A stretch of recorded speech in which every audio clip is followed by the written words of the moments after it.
Shri Venkateswara gold తాకట్టులో ఉన్న మీ బంగారాన్ని విడిపించి కొనబడును.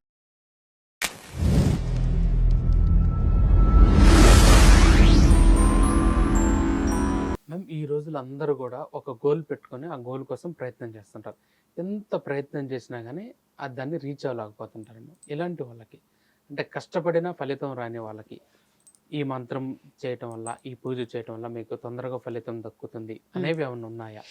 డెఫినెట్గా ఉంటాయి. సో మన ఫస్ట్ పాయింట్, మనము జాతకాలు చూపించుకుంటున్నప్పుడు మన జాతకాన్ని అనుసరించి మనం ఏ భగవంతుడు ఆరాధన చేయాలి, ఏ జపాలు చేయాలి, ఏ గ్రహం మనకు అనుకూలంగా ఉంది, ఏ గ్రహం మనకు అనుకూలంగా లేదు, వీటితో పాటు మీ ఇష్టదైవము అంటే మీరు ఏ దేవుడిని అయితే ఎక్కువగా ఆరాధిస్తే వాళ్ళు మీకు తొందరగా అనుగ్రహం వస్తుంది అన్న దాని మీద ఒకటి చూపించుకోండి. మీరు ఎవరికైతే అర్థం కావట్లేదు, నేను జనరల్గా బాబా కనెక్ట్ అయిపోతాను, కాకపోతే నా జాతకం అనుసారంగా చూస్తే నేను సుబ్రహ్మణ్య స్వామి ఆరాధన చెయ్యాలి.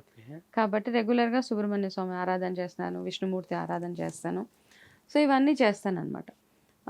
అలాగే ప్రతి ఒక్కరి జాతకంలో భగవంతుడు, అమ్మవారు, సరస్వతి అమ్మవారు ఉండొచ్చు, లక్ష్మీ అమ్మవారు ఉండొచ్చు, దుర్గామాత, ఎనీబడి ఉండొచ్చు. ఓకే, ఇది ఒక ఆస్పెక్ట్. రెండు అట్లా చూపించుకొని ఆ సాధన అటువైపుగా మీరు రెగ్యులర్గా ఆ పూజలు అవి చేసుకుంటూ ఉంటే కనుక మీకు తొందరగా మీరు చేసిన పూజలకి ఫలితం రావడానికి అవకాశం ఎక్కువగా ఉంటుంది. రెండోది ఏంటంటే మనకి డిపెండింగ్ ఆన్ ద టైం, అంటే మనకు ఎటువంటి టైం నడుస్తుంది, గురుదశ నడుస్తుందా, శనిదశ నడుస్తుందా, రాహువా, వీటిని బేస్ చేసుకొని ఆ ఫలానా ఆ దశకి సంబంధించిన భగవంతుడు ఎవరైతే ఉన్నారో అటువంటి ఆరాధన చేసుకుంటూ ఆ టైంలో వెళ్ళిపోవడం. ఓకే, అది. మూడోది ఏంటి అంటే ఎంత కష్టపడినా, ఎంత భక్తి శ్రద్ధలతో పూజలు చేసినా, ఉపవాసాలు ఉన్నా, ఉదయాన్నే లేచి అన్నీ చేసి, ఎట్లా మన అమ్మ నాన్న మనకి ఎట్లా చెప్పారో, లేకపోతే పెద్దవాళ్ళు ఎట్లా చెప్పారో, గురువుగారు ఎట్లా చెప్పారో అట్లానే నేను తూచా తప్పకుండా ఫాలో అయ్యి పూజ చేసినా మనకి ఫలితం రావట్లేదు అంటే ఇక్కడ ఇంకొక నెక్స్ట్ యాంగిల్ ఏంటి చూడాలి మనము, నువ్వు ఎంత ప్యూర్గా ఉన్నావు. ఓకే, పూజలు ఎప్పుడు ఫలిస్తాయి?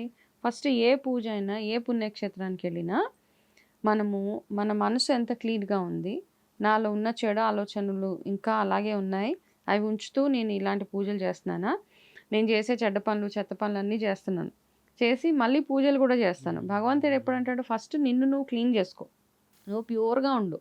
నువ్వు క్లీన్ చేసుకున్న తర్వాత నీ డెస్టినీని నేను మారుస్తాను నువ్వు చేసే పూజల వల్ల. కాబట్టి మనకి గోల్స్ అచీవ్ అవ్వట్లేదు, ఎన్ని పూజలు చేసినా, ఏం చేసినా ఆఖరికి మనలో ఉన్న, అంటే ఎమోషన్స్ ఆర్ వెరీ కామన్ కదా. ప్రతి మనిషి ఎమోషన్, ఇప్పుడు నేను సడన్గా నాకంటే ఎవరన్నా చాలా బాగా పర్ఫామ్ చేస్తుంటే వాళ్ళని చూసి ఇమ్మీడియట్గా నాకు ఆ జెలస్ వస్తేనే మనుషులం మనం, వస్తుంది. కాకపోతే అది నా మైండ్ని ఇంపాక్ట్ చేయకూడదు, వాళ్ళు అక్కడే ఆగిపోవాలి, నేను ఎదగాలి అన్న ఆలోచన నాకు ఉండకూడదు. రైట్. సో ఇవన్నిటి నుంచి మనం బయటపడగలిగితే మీరు చేసే ఒక 30 సెకండ్స్ పూజ కూడా మీకు మంచి ఫలితాన్ని ఇస్తుంది. కాబట్టి పూజకి ఫలితం దొరకట్లేదు అంటే మీరు మీ బాధ్యతలు, మీరు చేయాల్సిన పనులు అవన్నీ రైట్ఫుల్గా చేస్తున్నారా? తల్లిదండ్రులు తీసుకెళ్ళి ఎక్కడో పెట్టేసి మీరు ఇక్కడ పూజలు చేస్తున్నారు. ఓల్డ్ ఏజ్ హోమ్లో పేరెంట్స్ ఉంటారు, మీరు ఎంత పెద్ద నోములు వ్రతాలు చేసినా మీకు దాని ఫలితమే దక్కదు. మీరు మీ రెస్పాన్సిబిలిటీస్ యాజ్ అ బ్రదర్ కానీ, ఫాదర్, మదర్ ఎవరైనా కానీ మీ బాధ్యతలు అండ్ మీలో ఉన్న ఏవైతే ఆ ఫీలింగ్స్ ఏవైతే ఉంటాయో, కుళ్ళు, ఈర్ష, జెలసీ, ఇవన్నీ, కోపము, ఇవన్నీ ఎంత కంట్రోల్లో ఉంచుకొని ఫస్ట్ భగవంతుని ఏమనాలి, నేను ఇవన్నిటి నుంచి ఓవర్కమ్ అయ్యేలాగా నన్ను ఫస్ట్ అనుగ్రహించమని చెప్పాలి. దాని తర్వాత పూజలు ఎందుకు ఫలించవో చూడండి. అవన్నిటిని క్లీన్ చేసుకున్న తర్వాత గంగా స్నానంకి వెళ్ళిపోతారు చాలామంది. అంతా చేసేస్తారు, 10 మర్డర్లు చేసేసో, లేకపోతే ఇంకొకటి చేసేసో, దొంగతనాలు చేసేసో, అన్ని చెత్త పనులన్నీ చేసి గంగా స్నానం చేశాక నేను పాపాలన్నీ పోయినాయి అనుకుంటారు. ఆ పోయినాయి అన్నప్పుడు డెఫినెట్గా గంగా స్నానం పవిత్ర స్నానం, గంగాలో స్నానం చేసి వస్తే మన పాపాలన్నీ పోతాయి. అమ్మకు అంత పవర్ ఉంది. మళ్ళీ వచ్చిన తర్వాత మీరు అదే రిపీట్ చేస్తూ ఉంటే ఏమవుతుందంటే మీరు ముందు వాష్ అవుట్ చేసుకున్న పాపాలు కూడా మళ్ళీ మీకే వస్తాయి. కాబట్టి ఎవరైనా గంగా స్నానంకి వెళ్తున్నాము పాపాలు తొలగిపోవడానికి అంటే గనక అక్కడ కూర్చొని గంగమ్మ దగ్గర మీరు చెప్పాల్సింది ఏంటంటే, అమ్మ ఇప్పుడు దాకా నేను అజ్ఞానంతోటో దేనితోటో ఇవన్నీ చేసేసా, ఇన్ని తప్పులు చేశా, ఇక నుంచి నన్ను ఒక మంచి దారిలో నడిపించు తల్లి. ఇంక ఇటువంటివి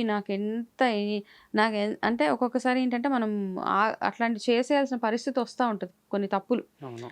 అట్లాంటి పరిస్థితి వచ్చినా నన్ను నిగ్రహంగా ఉంచు అమ్మ అని చెప్పి అమ్మకి దండం పెట్టుకొని అప్పుడు గంగలో ఒక ప్రామిస్ తీసుకోవాలన్నమాట. గంగా స్నానంలో అమ్మ దగ్గరికి చెప్పి ఒక శపథం తీసుకొని అప్పుడు వస్తే అప్పటి నుంచి మీ లైఫ్ ఇంకొక యూటర్న్, మంచి మార్పులు మీరు చూసగలుగుతారు.